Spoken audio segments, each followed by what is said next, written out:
Elena, is Grandpa behaving himself? Well, sort of. He injured his leg, and you know how old people can be such a nuisance. I wish they'd think about those of us who have to take care of them. Rosie, that's not a nice way to say it. It's fine, he's already declining quite a bit. I can't handle the fuss of old people, but you're used to it, so you'll be fine. The other day, my husband's grandfather, Oscar, fell in a garden and injured his leg. It's not a serious injury, but he's already 82 years old, so we're having him rest in bed just to be safe so it doesn't get worse. My mother-in-law won't even go near him, let alone take care of him. I'm Elena, 30 years old. I got married 3 years ago and live with my husband James's family. My husband was my boss at the company where I worked, a company founded by his grandfather.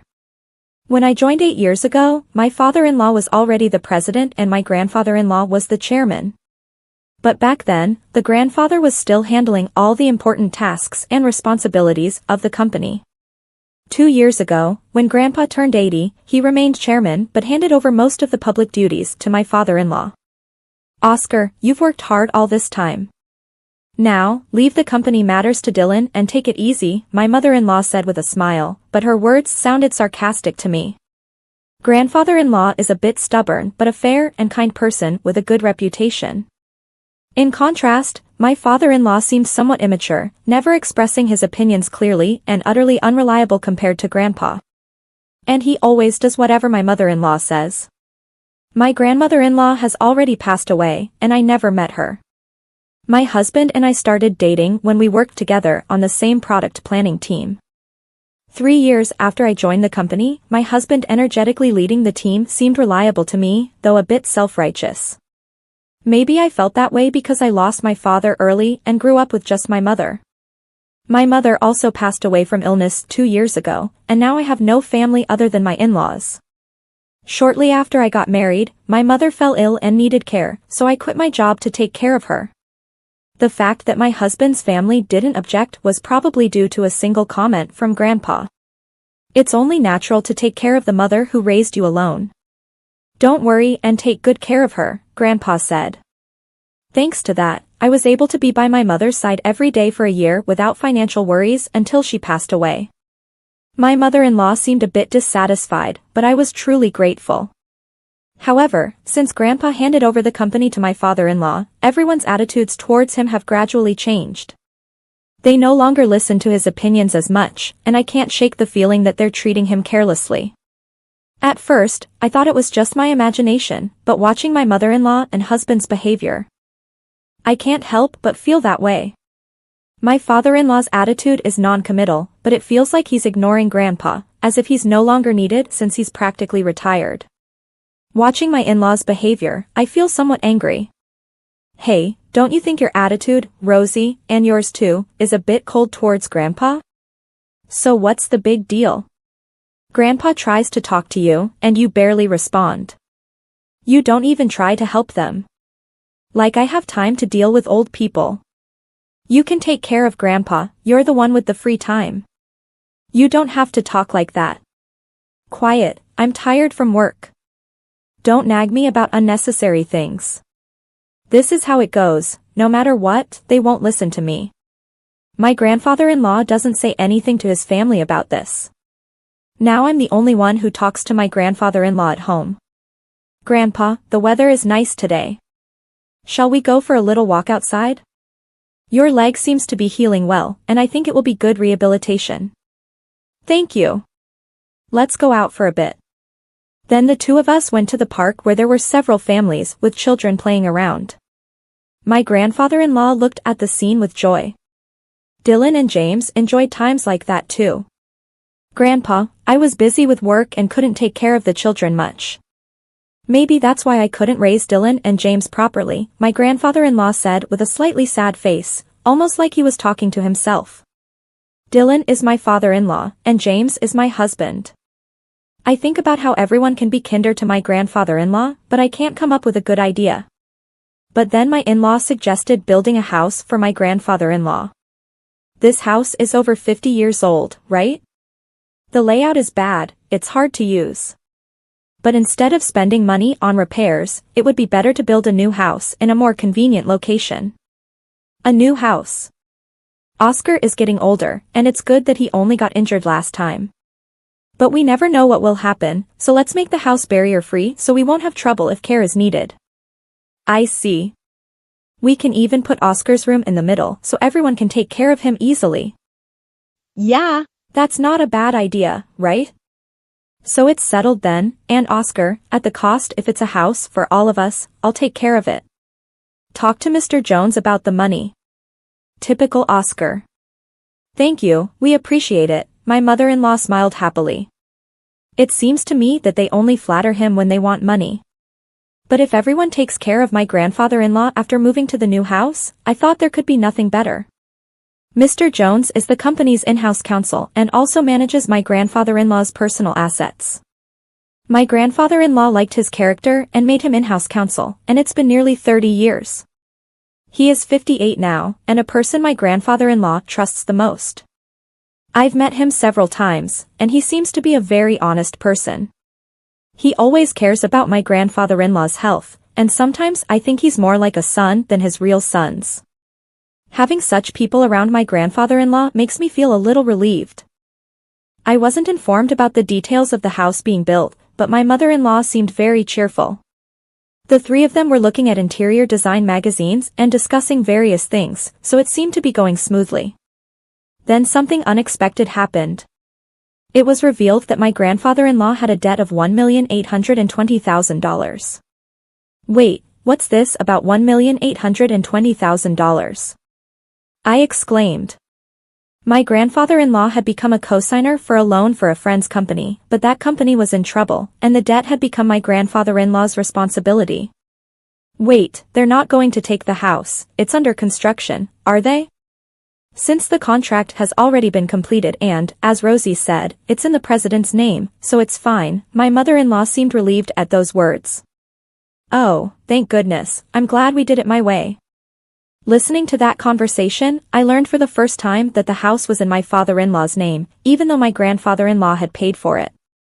Putting it in my father-in-law's name seemed just like something my mother-in-law would do. I also wondered why they didn't think of giving up the house to help repay the debt. Hey, this debt is Oscar's fault, and it has nothing to do with us or the company, right? Well, it was signed in Oscar's name, all good then, there's no problem. I couldn't understand what was good about it, but since my grandfather-in-law didn't say anything during that conversation, I didn't intervene either. After all, it's not an amount I could handle. A few days later, my grandfather-in-law's behavior began to change gradually. Grandpa, what would you like to eat for lunch?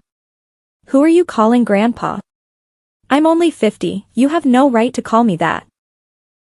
Sorry, Elena, right? I was lost in thought. At first, I thought he was just deep in thought, and when it happened repeatedly, I began to feel uneasy. Rosie, what are you doing? Where's my meal?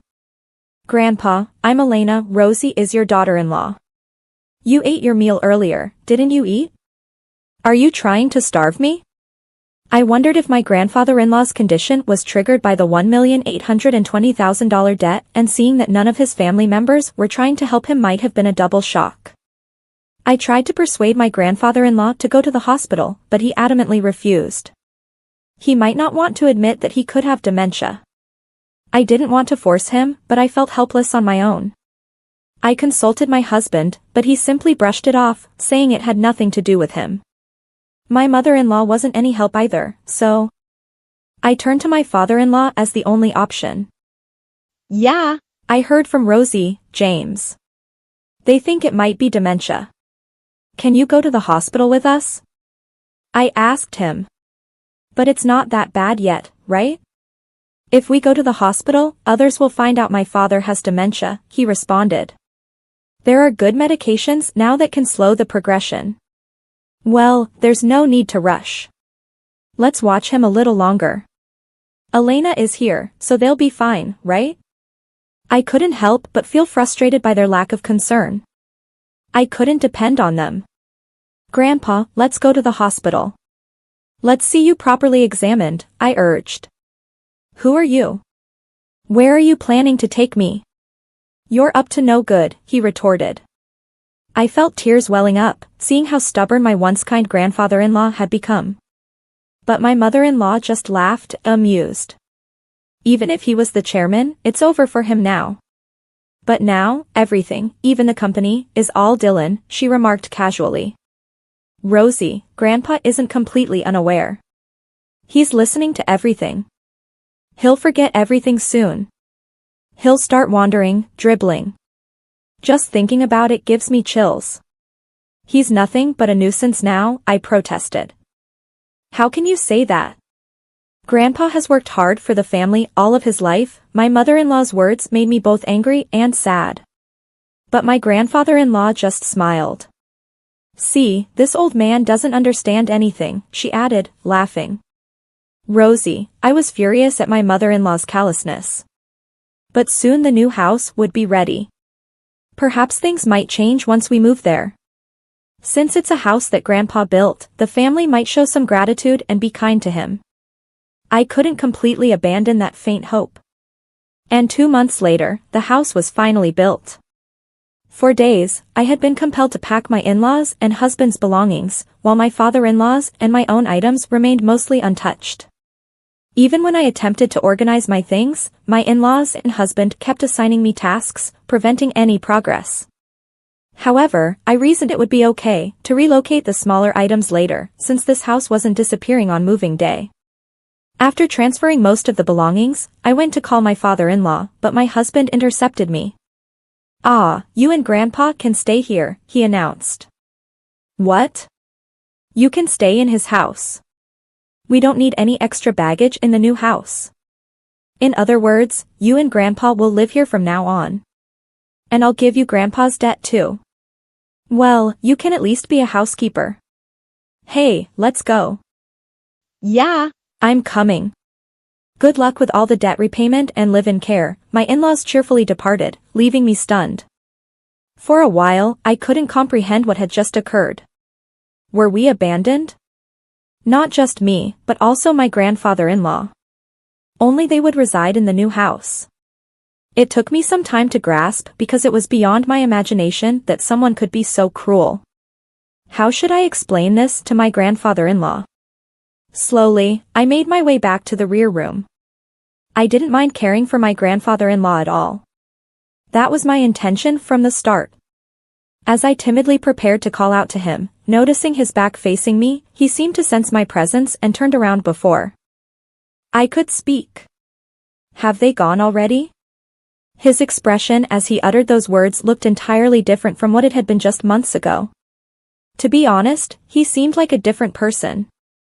I wondered if a new symptom had emerged. But the next moment, my grandfather-in-law smiled, and his subsequent words caught me off guard. As I was talking to my grandfather-in-law, Mr. Jones came, Chairman. Have you finished getting rid of the unnecessary staff? Yes, it's all done.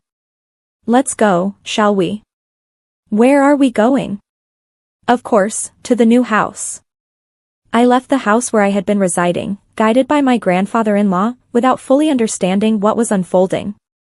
The following month, my mother-in-law and husband bombarded me with countless calls. My grandfather-in-law declared he wouldn't entertain their calls anymore, but I answered my husband's call due to the looming divorce. Hey, Elena, is Grandpa with you? When I went to the old house, it was up for sale. It's not worth $1,820,000, so you can't repay the debt.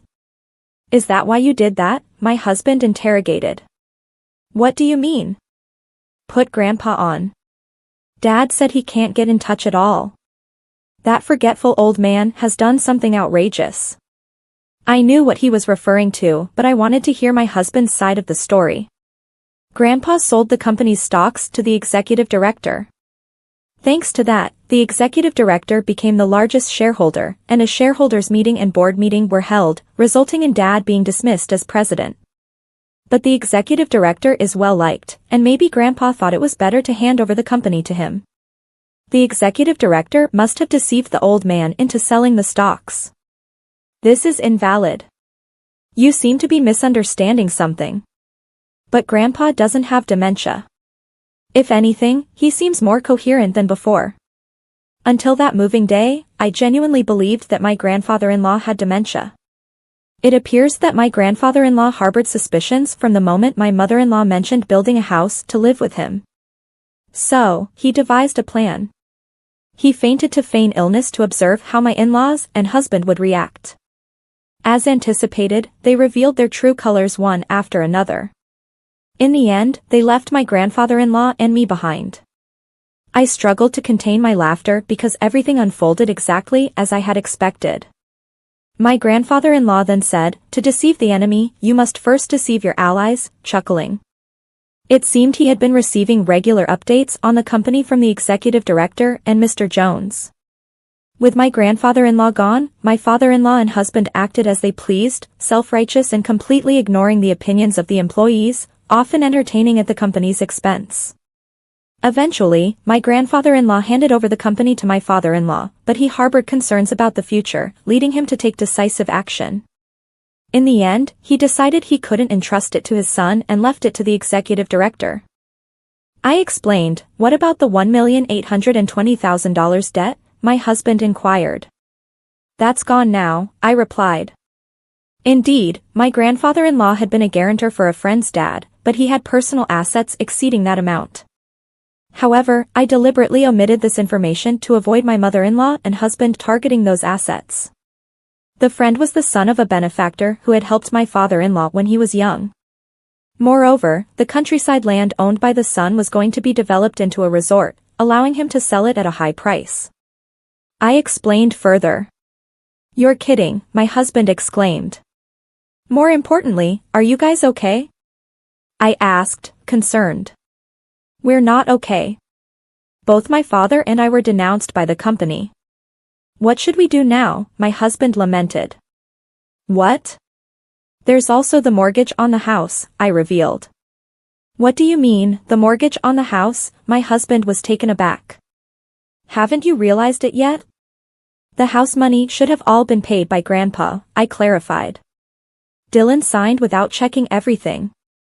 It shows he really didn't have the qualities of a president," I added. "You're kidding," my husband sighed. As a consequence, my parents-in-law lost the house they had built because they couldn't pay the mortgage. Now they reside in an old apartment over 50 years old, struggling to repay the unpaid loan.